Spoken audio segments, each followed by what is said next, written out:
जय गोपी जनावल्लभा जय गिरिवरधारी।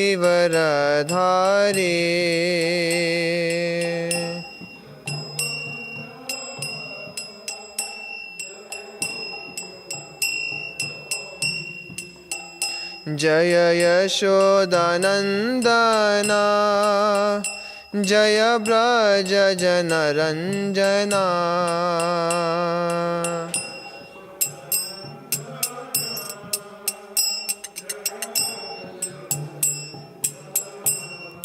जय यशोदानन्दना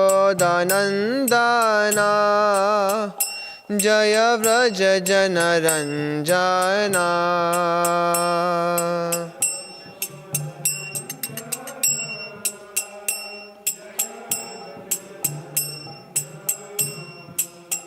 जय यमुना तीरवनचारी जय कुंज बिहारी।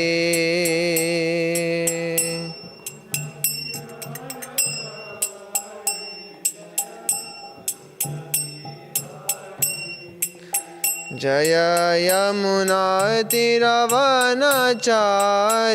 जय कुंज बिहारी।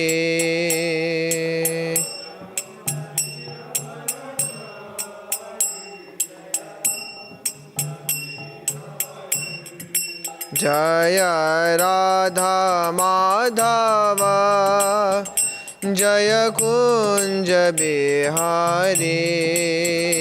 जय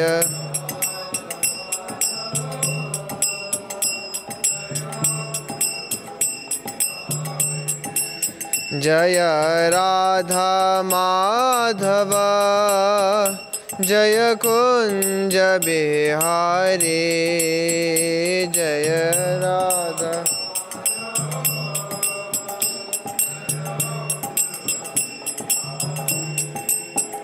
जय गोपी जनावल्लभा जय गिरिवरधारी।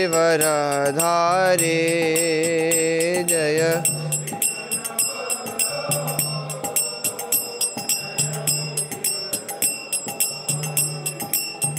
जय गोपी जनावल्लभा जय गिरिवरधारी।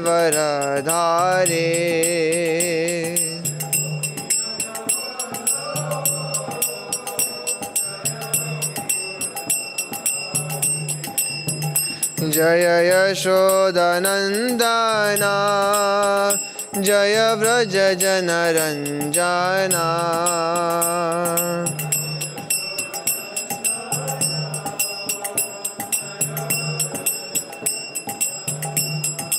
जय यशोदा नंदना जय व्रज जनरञ्जना। जय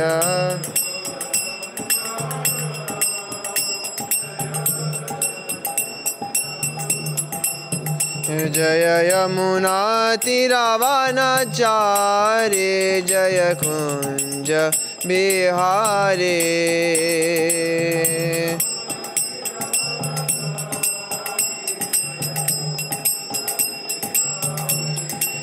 जय यमुना तीरवनचारी जय कुंज बिहारी। जय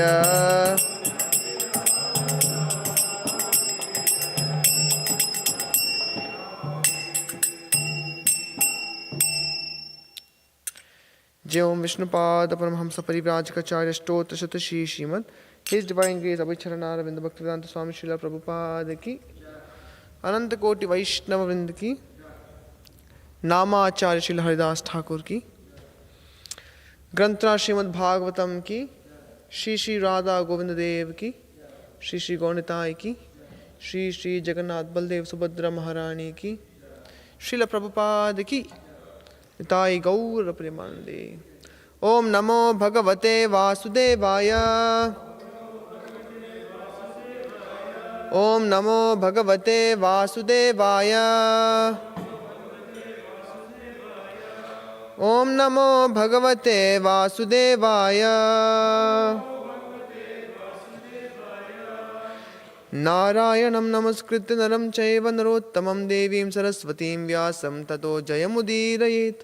नष्टप्रायेषु भद्रेषु नित्यं भागवतसेवया भगवती उत्तमश्लोके भक्तिर्भवति नैष्ठिकी। कृष्णाय वासुदेवाय देवकीनन्दनाय च नन्दगोपकुमाराय गोविन्दाय नमो नमः। कृष्णे स्वधामोपगते धर्मज्ञानादिभिः सह कलौ नष्टदशामीश पुराणार्कोऽधुनोदितः। Hare Krishna. Today we are studying Srimad Bhagavatam, Canto 4, Chapter 12, entitled Dhruva Maharaj Goes Back to Godhead. And text number 22.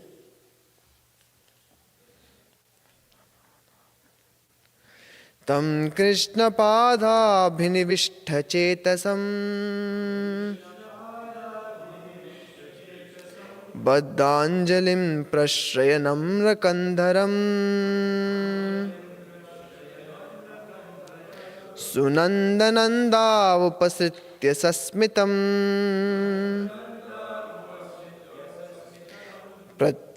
Pratyuchatu Pushkaranabhasammato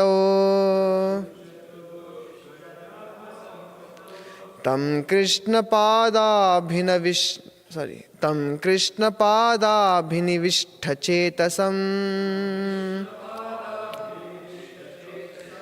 Baddhanjalim Prashrayanam Rakandharam Sunandananda Upasritya Sasmitam Pratyuchatuh Pushkaranabhasammato Tam Krishna Pada Bhinivishta Chetasam Baddhanjalim Prashrayanam Rakandharam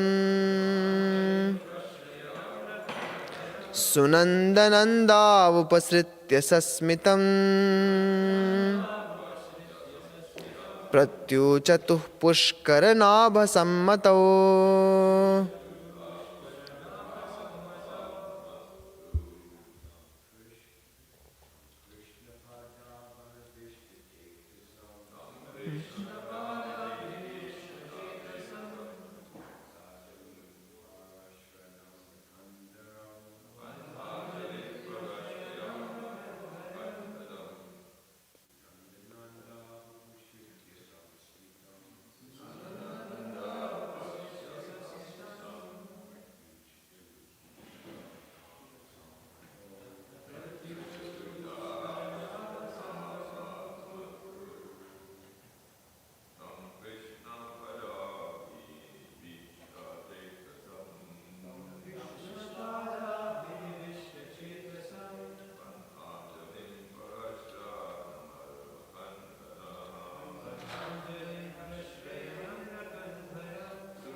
Nandananda Upasritya.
Tam, him, Krishna, of Lord Krishna, Pada, of the lotus feet, Abhinivishta, absorbed in thought, Chetasam, whose heart, Baddha Anjalim, with folded hands, Prashraya, very humbly, Namra, bowed, Kandharam, whose neck, Sunanda,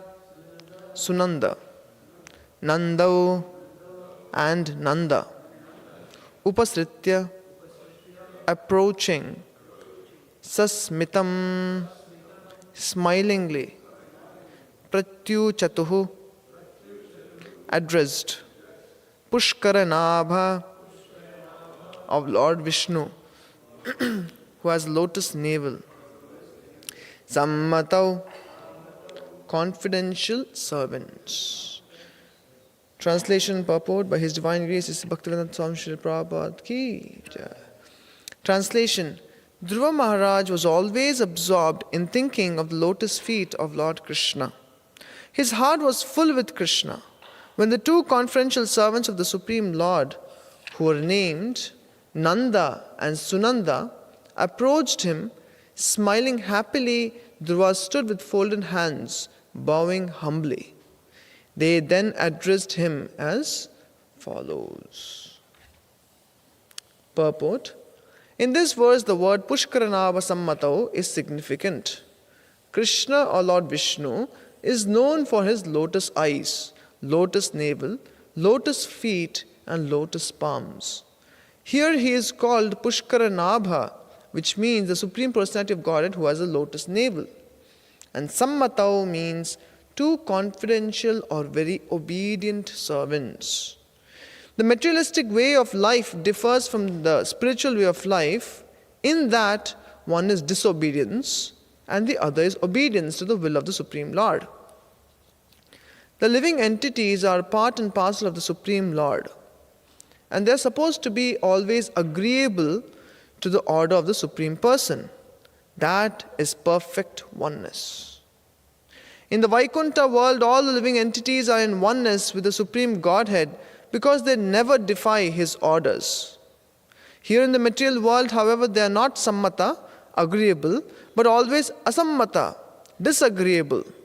This human form of life is a chance to be trained to be agreeable to the orders of the Supreme Lord. We'll read that again. This human form of life is a chance to be trained to be agreeable to the orders of the Supreme Lord. To bring about this training in society is the mission of the Krishna consciousness movement. As stated in the Bhagavad Gita, the laws of material nature are very strict. No one can overcome the stringent laws of material nature. But one who becomes a surrendered soul and agrees to the order of the Supreme Lord can easily overcome those stringent laws. The example of Dhruva Maharaj is very fitting. Simply by becoming agreeable to the orders of the Supreme Personality of Godhead and by developing love of Godhead, Dhruva got the chance to personally meet the confidential servants of the Lord Vishnu face to face. What was possible for Dhruva Maharaj is possible for everyone. What was possible for Dhruva Maharaj is possible for everyone. Anyone who very seriously engages in devotional service can obtain in due course of time the same perfection of the human form of life.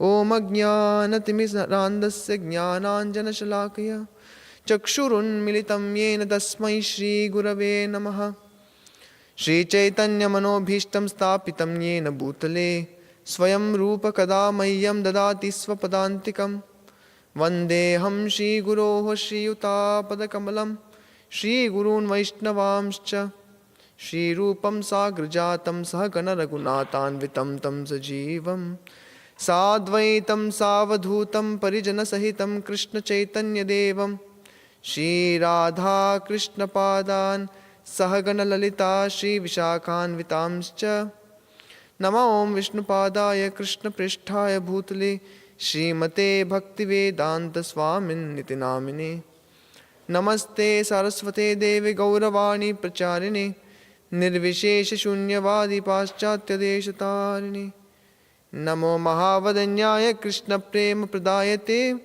Krishnaya Krishna Chaitanya Namne Gauratvishe Namaha He Krishna Karuna Sindhu Dina Bandhu Jagatpate Gopesha Gopika Kanta Radha Kanta Namostute Tapta Kanchana Gaurangi Radhe Vrindavanishwari Vrishabhanu Sute Devi Pranamami Hari Priye Vancha Kalpatarubhyascha Kripa Sindhubhya Evacha Patitanam Pavanebhyo Vaishnavebhyo Namo Namaha Jaya Shri Krishna Chaitanya Prabhu Nityananda Shri Advaita Gadadhara Shiva Sadi Gaura Bhakta Vrinda Hare Krishna Krishna Krishna Hare Hare Hare Rama Rama Rama Hare Hare Tam Krishna Padha Binivishta Chetasam Baddhanjalim Prashrenam Rakandharam Sunandananda Vupasritya Sasmitam Pratyuchatuk Pushkarna Basammatau. Dhruva Maharaj was always absorbed in thinking of the lotus feet of Lord Krishna. His heart was full with Krishna. When the two confidential servants of the Supreme Lord who were named Nanda and Sunanda approached him, smiling happily, Dhruva stood with folded hands, bowing humbly. They then addressed him as follows. Hare Krishna, we would like to invite all the devotees for the morning Bhagavatam class. Especially, I would like to seek the blessings of senior devotees like Ram Rai Prabhu and all the devotees assembled, just so that we can speak and discuss something in line with Sri Prabhupada's message. This purport is very interesting, especially because in purport Sri Prabhupada mentions one sentence that caught my attention was where he's saying the mission of the Krishna consciousness movement is to bring this training in society. What is that training? To become agreeable to the orders of Supreme Lord. And the other sentence that caught my attention was when Prabhupada says, what was possible for Dhruva Maharaj is possible for everyone. In the 11th canto there is a verse which mentions Nirdeha Madhyam Sulabham Sudurlabham Plavam Sukalpam Guru Karnadharam Mayanukule Nabhasvateritam Puman Bhavabdhim Nataretsa Atmaha. In the 11th canto is mentioned that living entity who has attained the human form of life, for him, human form of life, the human body is the best suitable boat. It is very rare to attain it, but in due course of time, after millions of years, one anyway attains it. So therefore the human form of life is called as Sudurlabham because it's very rare, but also Sulabham because after spending millions of lifetimes in the material world, one anyway gets the human form of life. Having attained human form of life, which is the best, which is the most suitable structured vehicle, boat, to cross the ocean of material existence, one should make the guru his captain of the boat. That means you have a boat, you have the ocean to cross. The ocean is the ocean of material existence. You have the boat of the human form of life. And then, who is the captain? Generally in this material world, we want to be the captain. We want to say, I don't want any kind of interference in my life because I want to do what I want to do. So the verse says that you don't become the captain, but you make Guru the captain, Guru Karnadharam. Why should Guru become the captain? Because he knows very well the nature of the ocean of material existence.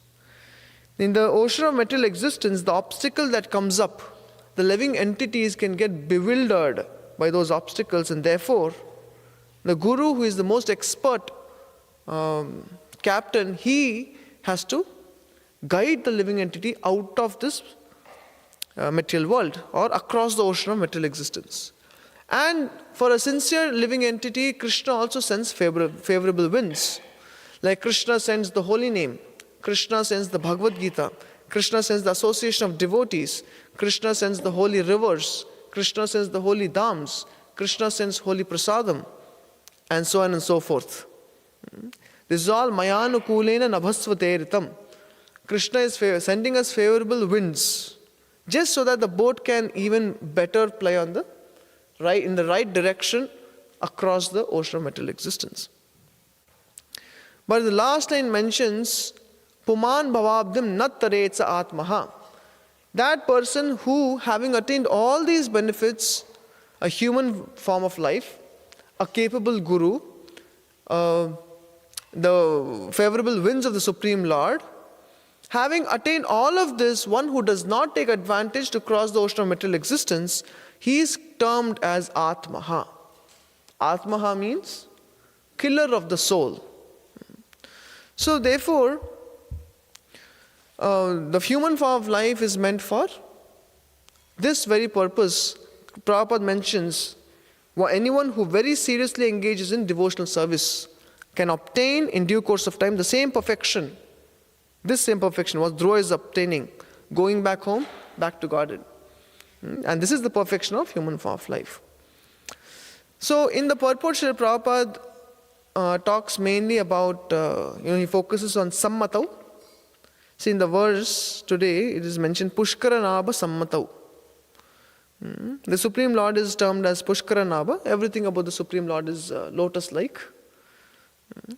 Namah Pankajanabhaya, Namah Pankajamaline, Namah Pankajanetraya, Namaste Pankajangraye. Kunti Mahani is praying, how my dear Lord, everything is about you is like lotus.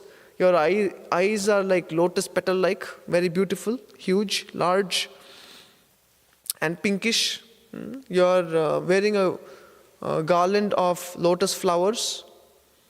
Your feet are lotus-like, and you, of course, as the verse mentioned today, Pushkara Nabha means your navel is also lotus-like, like a depression of a lotus. But Prabhupada focuses more on the word sammatau. See, in the translation, word to word, it is mentioned sammatau as confidential servants. And Prabhupada gives a purport on that, saying sammatau means to be agreeable. So if one wants to become a very confidential servant of the Supreme Personality of Godhead, it can only be that living entity who is very agreeable to the orders of the Supreme Lord. Or you can say very agreeable to the will of the Supreme Lord. Or we can also put it as sammatau means being very agreeable to the will of the Guru. Once Gaurang Prabhu had come here and he was mentioning more difficult. He was saying how to follow the will of the Supreme Lord. The whims of Krishna is very difficult. It is more difficult than following the orders of Guru. So for us, any ray of hope to be seen in spiritual life comes from being agreeable to the orders of the spiritual master. So therefore, when Prabhupada is talking here about sammatau, means confidential servants, and to attain that platform of confidence of the Supreme Lord or of Guru, one has to learn to become agreeable. Prabhupada very beautiful mentions the only difference between material world and spiritual world is in the spiritual world everyone is agreeable to the will of the Supreme Lord. In the material world everyone is asammatau, disagreeable to the will of the Supreme Lord. As simple as that. That means the very fact that we have come to this material world is because we wanted to rebel against the Supreme Lord. Janasya Krishnad Vimukasya Devad. What is the next line? Janasya Krishnad Vimukasya Devad. Anyway, in Bhagavatam 3rd canto it is mentioned, the living entities, Vimukasya Devad means they turned away from Krishna. Krishna is here, immediately you turn this side, opposite side. And one wants to enjoy separate from Krishna. Janasya Krishnad Vimukasya Devad. Adharma Shilasya Sudukkitasya. Adharmashilasya means because they have turned away from Krishna, they have become adharmic. Whatever they do, even eating without offering is sinful, Krishna says. Muchanti sarva kilbishay ye bhunjate te tu agam papam ye pachanti atma karanat. That means even to eat without offering is sinful. So whatever the living entity does, having turned his face away from the Supreme Lord, is completely sinful. And therefore, he leads a life of adharma. That is adharmashilasya. And what is the consequence of such adharma? Consequence of such adharma is not dukkha, it is sudukhitasya. The living entities have become very, very, very miserable in this material world. So miserable that they have to concoct philosophies to adjust their mindset and say, yes, sometimes happiness is fleeting, but it is part of the material world. Sometimes we do need to be in distress so that we can understand happiness. All concocted philosophy because they have no clue of eternal happiness. It is just like the fox who cried the grapes are sour. Because the fox was trying all day to jump and catch those fresh, green, sweet grapes, and he could not get any of it. So what did he say? He concocted another philosophy saying, the grapes are sour. Similarly, the people, the living entities in this material world, who have no experience of eternal happiness, who have no experience of the transcendental bliss that comes in seva, for them they have to adjust with the materialistic happiness, which is fleeting, which is completely minute. This material world is not 50-50, happiness and distress 50-50 distributed. It is for a drop of happiness, you have to work like a donkey. You have to slog the whole day. You have to suffer miserably. And then you get a drop of happiness. And only they call it happiness. Krishna says, Adi antavanta kanteya nateshra ramate buddha. The smart, wise living entities, my devotees, they don't consider this as happiness. Why do the materialistic people consider this happiness? Because they have no idea of transcendental bliss. So, therefore, the material world is based on the premise of disobedience. And the spiritual world is based on the premise of obedience. In this world, we see sometimes we also have that tendency to rebel, isn't it? Therefore, no one likes feedback. Even if the feedback is right.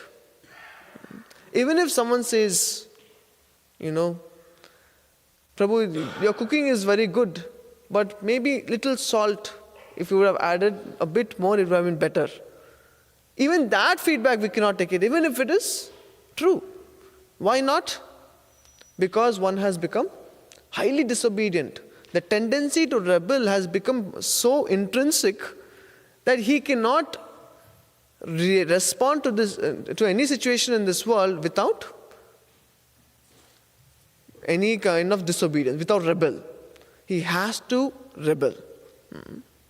So, in the third canto of Srimad Bhagavatam, it is mentioned how Kardama won the heart of the Supreme Lord, especially his father Brahma. Brahma, at the beginning of creation, he wanted all his sons to, create progeny, because that was his goal, his mission, assigned by the Supreme Lord. So he's not deviating. So when he created, Narada, the first batch of children, Narada, the four Kumaras and others, they all said to get into family life is, we don't want to get into that illusion. And they all disobeyed him. See, in the purport, where Kumaras disobey Brahma, as well as elsewhere I've heard from other devotees, with respect to choosing ashram, you can disobey. Even if the seniors say, don't be brahmachari, join grihastha ashram, you can still join brahmachari ashram. Or vice versa. That is there. But that being said, Brahma was very sad that his sons, no one was ready to take up his mission of creating progeny. Then it is mentioned the saga of Kardama Muni, where Kardama Muni was performing tapasya in the forest. What was the forest? Which forest he was performing tapasya? No? Okay.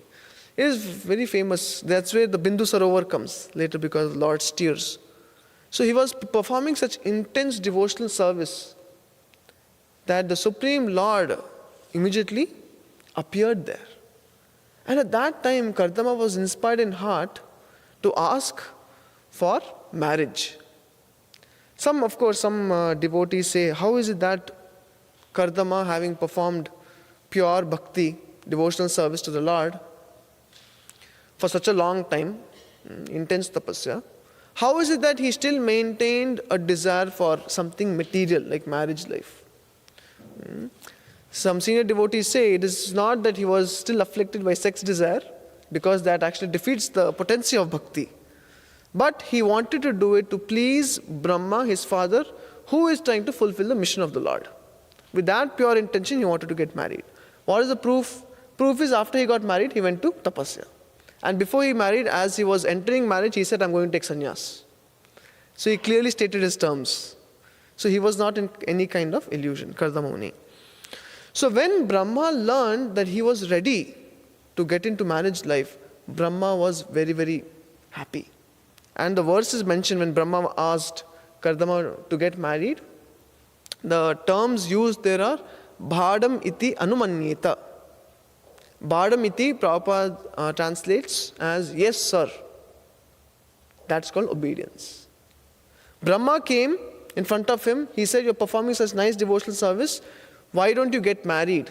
I have a mission on my head given to me by the Supreme Lord to populate this universe. It's a very compassionate mission because living entities have to take birth and try to fulfill their material desires, the whole purpose of the material world. Kardama said, yes sir, Bhadam iti anumanyeta. That pleased Brahma very much. And later on when he was, as I mentioned, he was practicing devotional service, and Supreme Lord came to give darshan to Kardama. That means Kardama is no ordinary person. And you see what makes him not an ordinary person? Because of this quality of obedience. Similarly, you have the Pandavas, example of the Pandavas in, let me just take it out. I'm not confident if I can recite the verse fully. Yeah. In the first canto, 16th chapter, 16th verse, Parikshit was getting to know about his glorious, forefathers, the Pandavas. It is mentioned like this about the Pandavas. Saratya parashada sevana sakya dautya virasananugamana stavana pranaman snigdheshu pandushu jagat pranatim cha vishnur bhaktim karoti nipatis charanaravindi. See, in this verse explains what roles and duties the Supreme Lord Shri Krishna accepted to please Pandavas. Sarati means charioteer. Not this, but this. Yeah, charioteer. Saratya Parshada. Parshada means? Associate. Okay, what does this say? Let me see. Yeah, acceptance of presidency in the assembly of Rajasuya sacrifice. It mentions like that. Sevana means like a servant. Krishna was always there around the Pandavas like a servant. Wherever the master goes, the servant goes. So one way we're thinking wherever Krishna goes, Pandavas go. But here it mentions other way. Wherever Pandavas went, Krishna was there like a servant.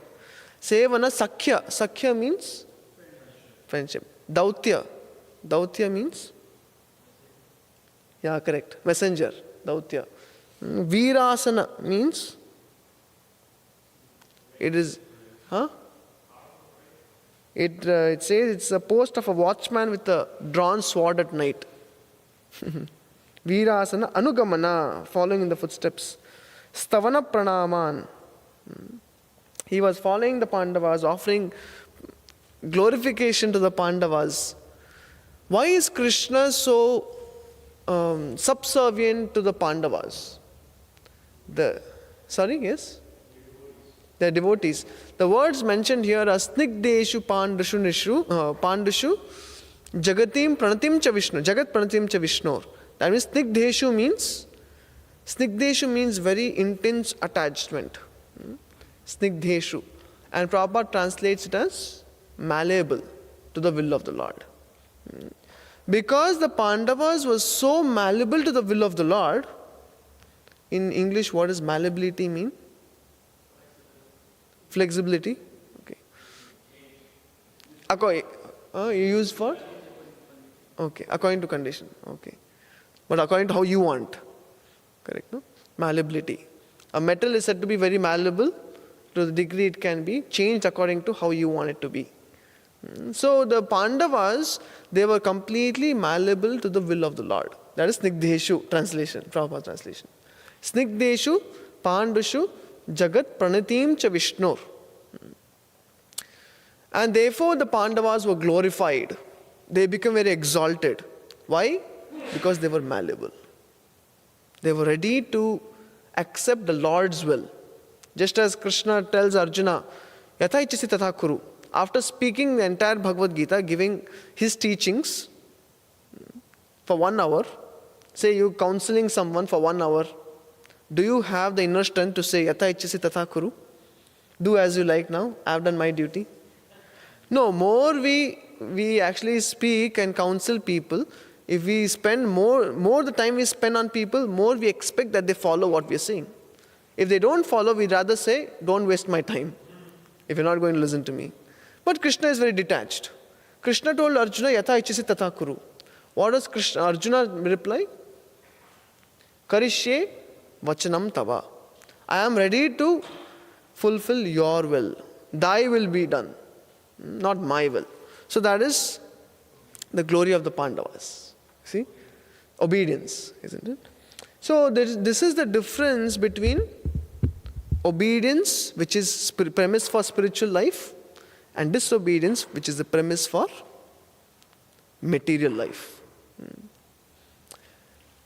When we talk about devotees, trying to make the subject matter more relevant, sometimes we think people outside the temple are or circumstance or situation or the place outside the temple is material world.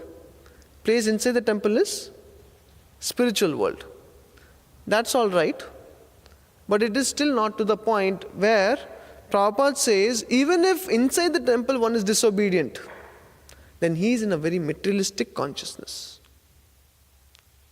If outside the temple one is obedient to Krishna, he is, and Guru and Krishna, he is in spiritual consciousness. So it's not so much of a physical disposition where we are, it is more of where we are in here, in consciousness. So, the tendency to rebel is there, and it is so strong that Krishna in the 7th chapter has to tell Arjuna that, Daivihi esha gunamayi mama maya duratyaya mameva ye prapadyante mayam etam tarantite. That means Arjuna, to overcome this material life is material nature is very powerful.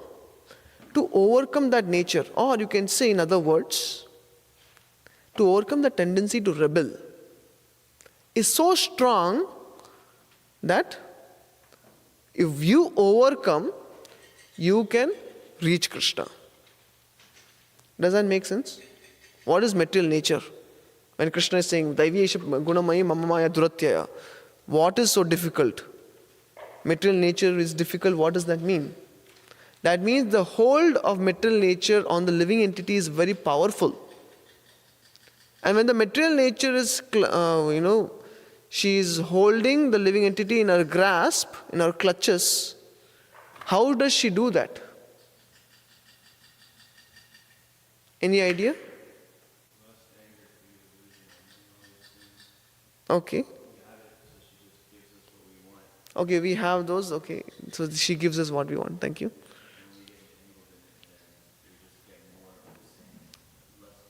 Okay, Shamsundar Prabhu is saying because lust, anger, greed, etc. is already present in the heart and she is just bewildering us based on that. Okay, any other? How does the material nature, how is she grasping the living entities in her clutches?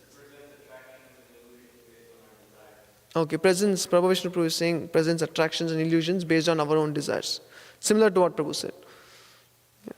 Yeah? So allurements, same attractions, allurements. Something apart from this line of thought? Yeah. Yeah, the three modes. So how is the material nature, the three modes impacting the living entity? Okay, covers the living entity. Okay, so Amrita Sagar Prabhu is saying the three modes of material nature. That's how she grasps or holds on to the living entities. So those three modes of material nature, through that she's affecting gross body and the subtle body. Then of course when she's holding on to subtle body, according to our sattva, rajas, tamas, you have all the desires. Then comes the type of desires. So the most important thing what we can focus on is the material nature for us. Externally we can become devotees. Isn't it? Externally to take bath, to get up early, to wear tilak and kantima and dhoti kurta is easy. But subtle, when material nature is holding on to our subtle body through the three modes of material nature, that means the mind. You see, when, in astrology, the moon has an effect on the mind. There's a connection, correlation between the moon and the mind. Anyone has an idea? Okay. And at the same time, the moon also has effect on the tidal waves of the ocean. Like on a full moon, there are high tides. It's also mentioned in our different articles in scientific side that when there's full moon, also the people in the asylum become more crazy. Why? Because the moon has an effect on the mind. So when we talk about, say, astrology, the placement of all the planets, this is how Maya, through the placement of planets, she's what is the word? Influencing our mind using the three modes of material nature. Yeah? So it's all connected. So when we all have to be obedient. Prabhupada has a very famous conversation where he says that the living entity can never be independent. And finally he says Krishna consciousness is the best form of conditioning. That is the whole point. Krishna consciousness is the best form of conditioning. That means we have to be dependent on something. So when we become rebellious to Guru, to the will of Krishna, in the association of Vaishnavas, we are basically obedient to who? Yeah, mind. When we are disobedient and rebellious to the mind, then we can be obedient to Guru. That is the entire formula. When we are obedient to the mind, we are naturally disobedient to Guru. When we are obedient to Guru, naturally we have to be disobedient to the mind. So both of them exist. There is no question of being obedient to the mind as well as Guru. So, to the degree we are obedient to the mind, to that degree we are in Maya. And look at the power of the mind. The mind is so powerful. The mind sometimes says, today let's not do any seva, let's just chant 64 rounds. And the power of that mind is when mind is onto it, 64 rounds is easy. But say sometimes your mind is not telling you to chant 64 rounds. Mind says, today I will spend all my time in the kitchen. And your senior devotee comes and says, today is Ekadashi, we all have to chant 64 rounds. Now how difficult is it? It is very difficult. You know why? Because the mind didn't say it. Are you able to understand? When the mind says it, even performing the greatest of the greatest austerities is easy. Like when Hiranyakashipu is performing austerity, performing based on his mind. His mind is saying perform this such ghor tapasya, he is going and having his half of body eaten by termites. He doesn't mind. Because mind says then you'll get something better. That means if the mind wants it, even such greatest of greatest difficulties, easy. But if the mind doesn't want something, then even the simplest of tasks is difficult. And therefore, when you look outside the material world, sometimes you see people are struggling so hard for material life. But you catch hold of them and tell them, please chant one Hare Krishna mantra, one round of Hare Krishna mantra. They say, my God, it is very difficult. I have no time, I have this and I have that. So many problems. Why?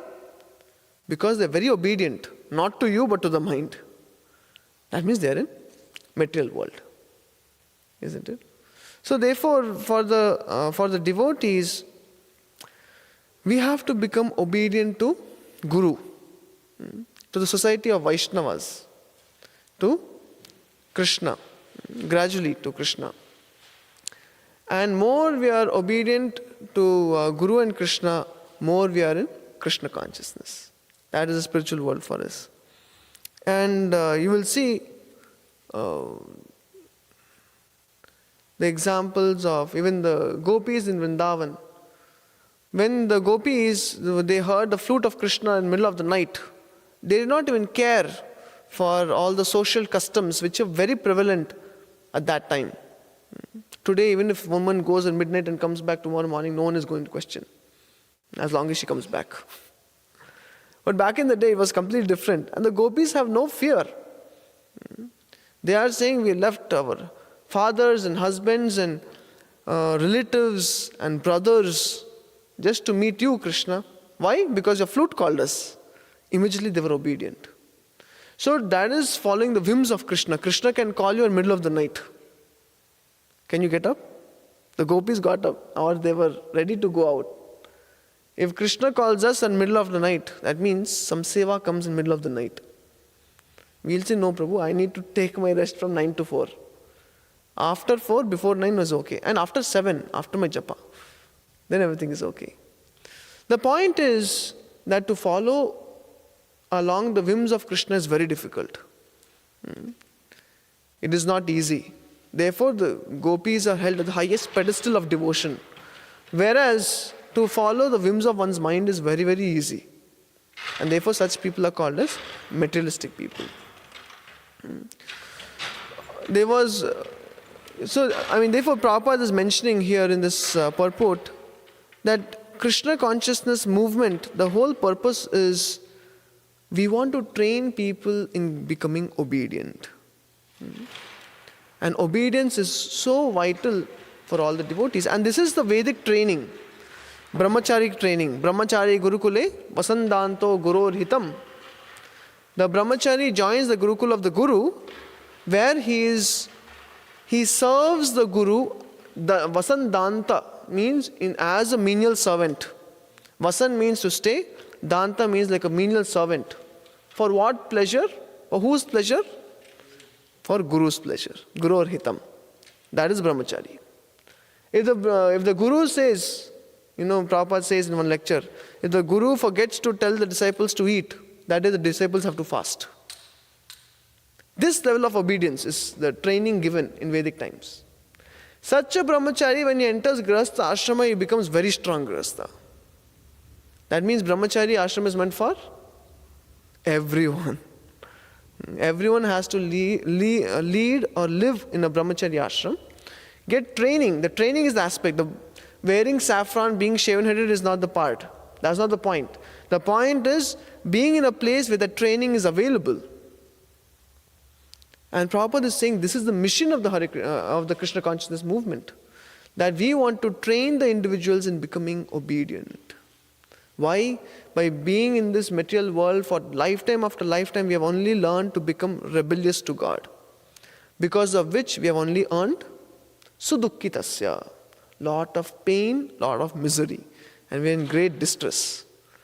So, when we are in such a position where we have devotees to help us get trained, so our good fortune would start or begin when we accept the training. First of all, we need someone to train us. Second, we need to accept the training. That training is of obedience. What is said is to be done. So, Srila Bhaktisiddhanta Saraswati Thakur, he has one nice story of the wise old monkey, which is Ram Rai Prabhu's nice story when he narrates it. the wise old monkey. Yeah, so once there were a group of monkeys. They were all close to the palace of a king. I might not say it exactly, but I'll rephrase it or change certain details to whatever it is. The essence is the same. So these monkeys, they were staying inhabiting a tree or the trees close to a palace, just so that they could get nice food, because the palace was nearby. So the wise old monkey, the leader of the monkeys, because he was very old, the new era monkeys thought he is very old school. Why to listen to him? And he actually noticed one thing. He saw there were a herd of sheep. There was a herd of sheep, and the sheep loved to eat good food, and they were becoming fat. And whenever they would go inside the kitchen to eat, the cooks would come and hit them with whatever they were cooking with, and they would beat the sheep without caring for anything. So the monkey thought, in case while cooking, the cook, he would bring a spoon with some fire on it, a ladle with some fire on it, and he would beat the sheep. Then because the sheep has wool on it, it would catch fire. And all the sheep, there was a horse stable close by. So if all the herd of the sheep, they would go to the horse stable, because of the hay present in the stable, immediately the hay would catch fire. And the horses would catch fire, and they would get burned on the skin. Now the best remedy for the burnt skin of the horses is the skin of the monkey. They call it tallow. Tallow means skin. What does tallow mean? Animal tallow? Fat on the skin. Yeah, that is the animal tallow. Coming from the monkeys is the best medicine for the burn that the horses would get. So the old wise old monkey was thinking like this, and he told them, it is best for us to now quit this place, better go to the forest. But all of them complained, why to go to the forest? In forest, the fruits are tasteless. Some are bitter, some are fruit. It's not very nice. But here, because we are staying close to the palace, the food is very nice. So they thought this old monkey keeps talking, and they did not care. And what happened? One day the sheep, they went to eat from the kitchen, and the cooks, indiscriminate of what they're beating the sheep with, they took a spoon which had some fire on it, and they hit the sheep. They beat the sheep, the sheep caught on fire, they ran to the horse stable, the hay caught on fire, the horses caught on fire. Immediately the king wanted remedy, and the ministers advised the king that there are a lot of monkeys in the nearby trees, and the tallow, the fat from these monkeys is the best cure for the horse burn. And immediately king ordered that all the monkeys be captured and they be killed so that horses can be treated. In this way, I think the wise old monkey at least left. If he was wise enough, I think he left. But the other monkeys didn't listen. So, what is the understanding? The understanding is obedience. Sometimes obedience does not come by applying too much intelligence. Because today we can always dilute the standard by saying, Prabhuji, but practically speaking, so and so. Why? Because, of course, we want to make things relevant according to time, place, circumstance. At the same time, we need to understand the principle behind what we are practicing. In the name of diluting, we cannot bring down the principles. We cannot sacrifice the principles. So being obedient saves us from what the monkeys had to undergo. So therefore, obedience to Hari Guru Vaishnava. That will keep us in spiritual consciousness. So I will pause here. If anyone has, because already time. Any comments or questions? This is an instructive story by Om Vishnupada's Divine Grace, Srila Bhaktisiddhanta Saraswati Prabhupada. And some of the details weren't as per the story. I found it online in its entirety, and I placed it on the Radha Govinda chat for those who wish to read it.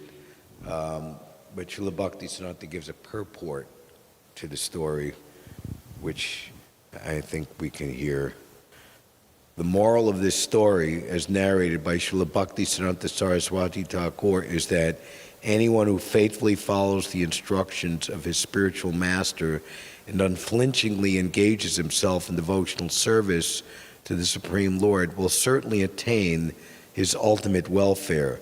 Those who contemplate that the aging advisor, spiritual master, may be under delusion and may not know more than a common person and instead follows evil companions will certainly meet a disastrous end in everything.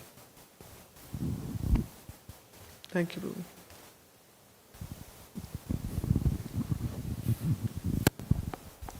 Hare Krishna.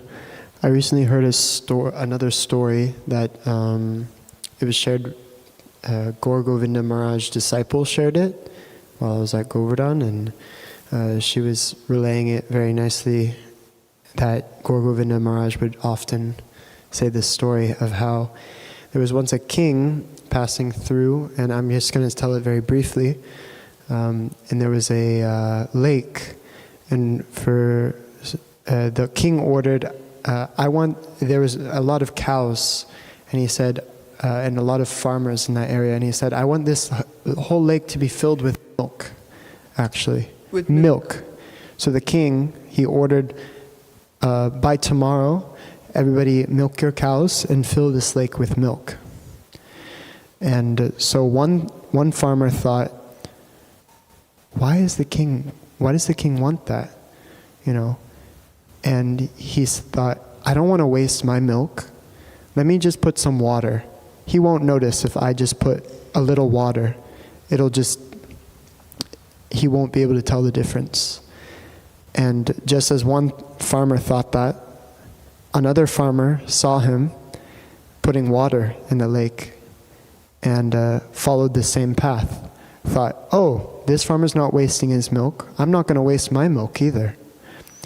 And so the king, he rode back by that lake the next day, and he saw that it was just water. Nobody had filled the lake with milk like he had ordered.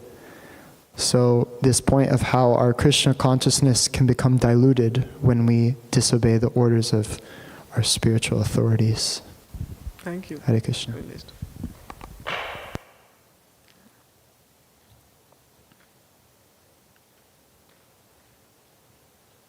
Okay. Thank you. Hare Krishna.